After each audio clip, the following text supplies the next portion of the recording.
Hello again, everybody. In today's video, we are going to be walking around some neighborhoods just off of 7th Avenue in Phoenix, Arizona. The area surrounding 7th Avenue here in Phoenix is a really awesome place with a ton of different restaurants, bars, coffee shops, antique stores, not to mention the awesome houses that surround the area. There seems to be two types of neighborhoods here in Arizona.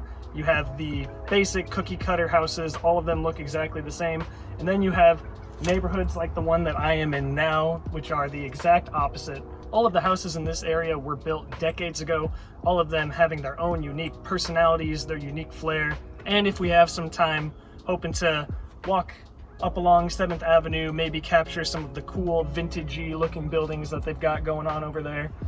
And yeah, it's gonna be fun. It's a beautiful day today. As you can see, we've got some pretty clear skies, just some scattered clouds. I think we might be getting a really amazing sunset tonight. I'm a little biased, but Arizona truly does have some of the most beautiful sunsets that I've seen in the US, so cross our fingers. Today we're gonna be shooting once again on the Mamiya RB67. This time on some CineStill400D. Once again, like the last video, I have never shot CineStill400D before. It's going to be my first time. I have no idea what to expect, but I've heard nothing but good things. I'm really excited to see what the colors are like, what the grain structure is going to be. It'll be interesting to compare it to Portra 400, which is a film stock that I am pretty familiar with. So let's not waste any more daylight and let's get out there and start shooting.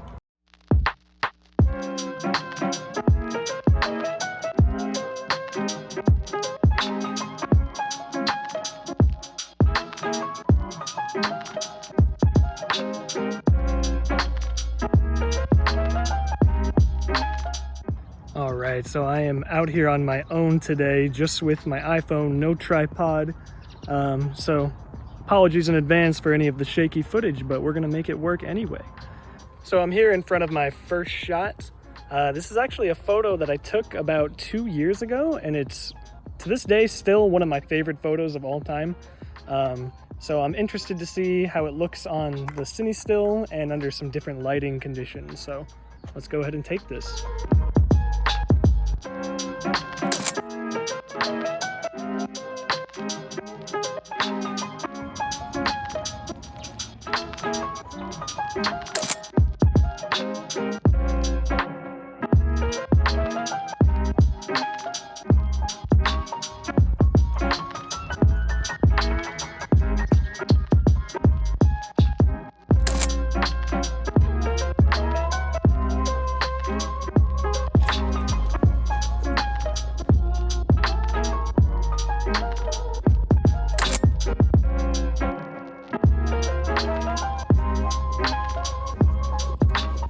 So usually I roll with a 1/4 black Pro Mist on this Mamiya RB67. However, CineStill is famous for their halations.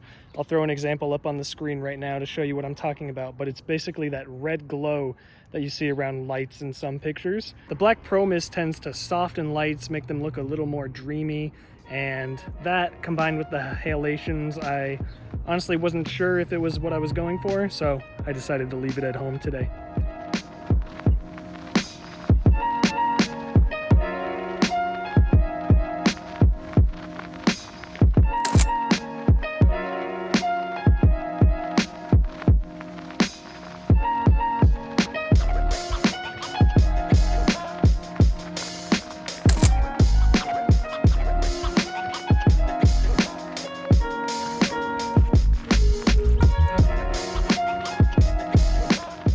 Check out this guy.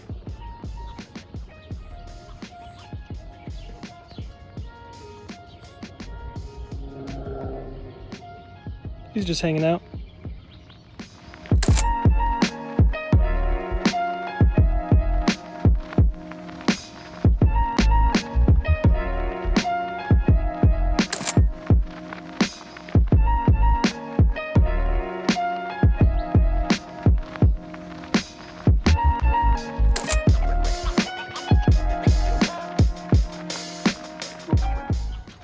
It's a cliche.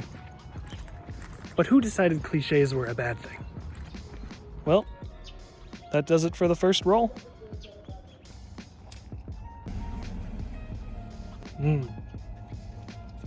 Delicious.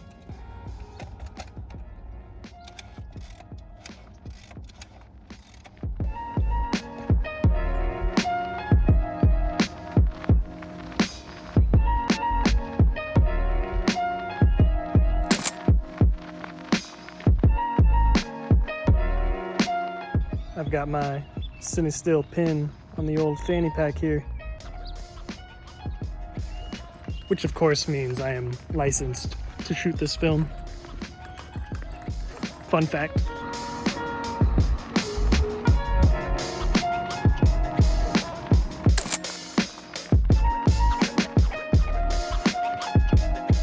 Alright, I think with my last few shots I'm gonna head over to 7th Avenue, walk up and down there, see what we can find.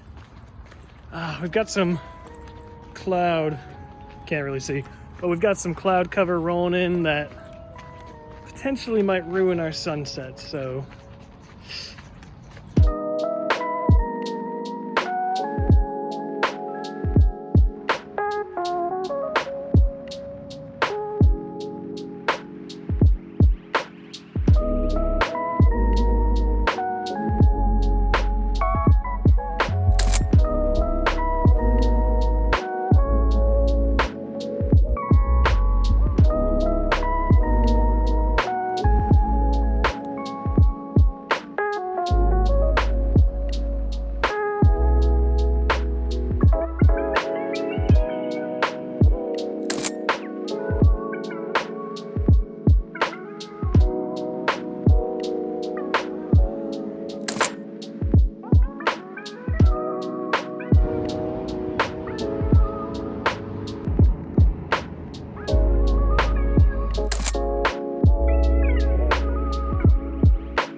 So that about does it for all of the photos that I took that day. That was a ton of fun. I loved walking around 7th Avenue and walking throughout all those neighborhoods. I think there was some really cool, interesting stuff that we captured. And now I want to take this time to go over a few of my favorite photos, talk about what I liked, what I didn't like, and also I'd love to talk about my thoughts on CineStill400D and how I feel about it going forward. I want to start off with the first shot of the day, which is the comparison shot of the house that I shot about 2 years ago. So naturally, I knew this shot was gonna end up looking a little bit different. That original picture was shot on my Mamiya 645 with a, an 80mm lens. So seeing as that was shot on a 645 camera with an 80mm lens, you're gonna get a much tighter shot. The crop factor is gonna be much greater than the 6x7 camera. Overall, I still think I prefer the picture that I shot on my 645 with Ektar 100. I just love the way that the colors pop, and I just think the composition in general is a little bit better. It's a little bit more flat and simple, which is a style I tend to gravitate towards. However, I still really do like this photo. I think the tones are really cool. It has kind of a grungy, kind of more brown, deep green, almost red sort of color palette. Don't love how the sky is blown out in the top left corner over there. I think the time of the year also influenced how I feel towards this photo. That original photo was shot more towards the spring, so naturally with these bushes at the front of the house, you have some flowers that are nice and blooming. Colors are really popping, whereas this was shot at the start of winter, so, you know, flowers are not looking as nice, grass is looking a little more dead. Overall, still love this photo. Don't love it as much as the original, but a success nonetheless. The next photo that I want to talk about is the picture of this car that's parked right in front of this house. Believe it or not, I'm a film photographer who knows next to nothing about cars. I just think they look really cool and I like to take pictures of them. I loved the beige tan tones of it, placed right up against this bright green lawn with that really crisp blue color on that house right there. Good variation of flowers. I love the position of the flag in the background. I think it saves the background from looking a little bit flat, a little bit boring. I don't know why, but I just love this scene right here. It's so simple. It's literally just a garage door with a gate right next to it. I find it really cool how the shadow just drapes across the garage. And yeah, I think the color of the house is really cool. I think 400D was great for something like this. The way it renders the color on the concrete driveway and the yellow of that house, I thought was really neat. It's super simple, but I just love it. I just thought the sign from this antique store was the coolest thing. I don't know if the lights turn on this sign closer to dusk, But if I were to take this picture again, I think I would probably set my camera up on a tripod, maybe wait till around blue hour. I think this could have been super beautiful. But again, I love the colors in this shot. I think the clouds look super fluffy and awesome. I love that classic red brick floor up against that yellow brick wall. Yeah, love this photo. Definitely one of my favorites from the day. But my favorite photo of the day is this shot with all of these power lines. This was close to the end of my second roll, and I just think this shot is so, so cool. I love how the wooden poles of these power lines kind of just lead you down the alleyway, and then you've got the power lines themselves actually branching off into the neighborhoods next to them. I think the leading lines just take you nicely through this photo, and I think it's really, really cool. Yeah, by far my favorite photo. Yeah, by far my favorite Frodo. By far my favorite photo from the day. Now I just want to take a quick minute to give you my thoughts on CineStill400D. As I said at the beginning, this was my first time shooting it. I had no idea what to expect. This film stock truly feels like its own unique thing. And I feel like in the future, when more and more people start shooting this film stock, I believe it'll become instantly recognizable. If I could sum up the tones of this film stock in 3 words, it would be brown, red, and gritty. All of the pictures that I showed you today have my own edits on them. I got them to a place that I was happy with and what I personally like. However, now I want to show you the scans that I got before I started editing them to give you an idea of what I mean when I say that. Here first, I have the photo with my own edits on them, and now here is the original scan. The biggest difference, as you can see, is in the greens. Obviously in the tree off to the left here and in the front yard. It is much, much darker, way less saturated, and overall just have a more muted yellow and brown tone to them. Another great example, I believe, to be the scene of this, I think it was like a pet food store or something. Here is the photo once again with my edits on them. As you can see, I love a very low contrast look, nice and bright. And here is the original scan. Completely different.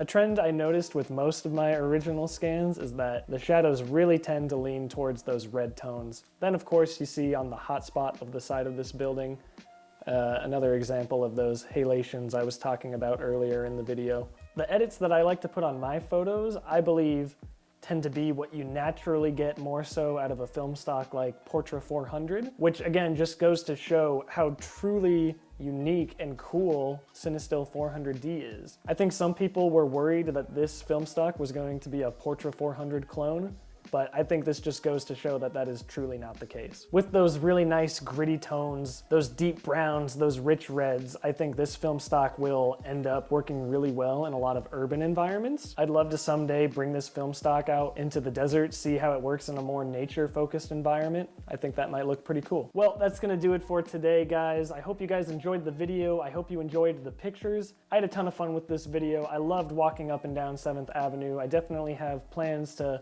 visit that spot in the future because there's still so much that I didn't get to show you, and there's some really awesome scenes down there that I want to revisit, maybe with a few different film stocks, and just mess around and have some fun. My idea for my next video is going to be me going out with a couple rolls of Ektachrome 100. It's another film stock that I haven't shot before, and that video will sort of act as a bookend of me going out with some brand new film stocks that I am new to, that I haven't shot before. And yeah, I think those 3 videos will kind of work nicely together as a little trilogy, if you will. So if you're excited for that video and you want to see more content like this, please feel free to like, subscribe. I am having so much fun doing this, and I can't wait to keep making content. With all that, I'll catch you later. Of course, as I'm packing up, driving away, the sunset just starts popping off. Having a little bit of patience definitely would have paid off today.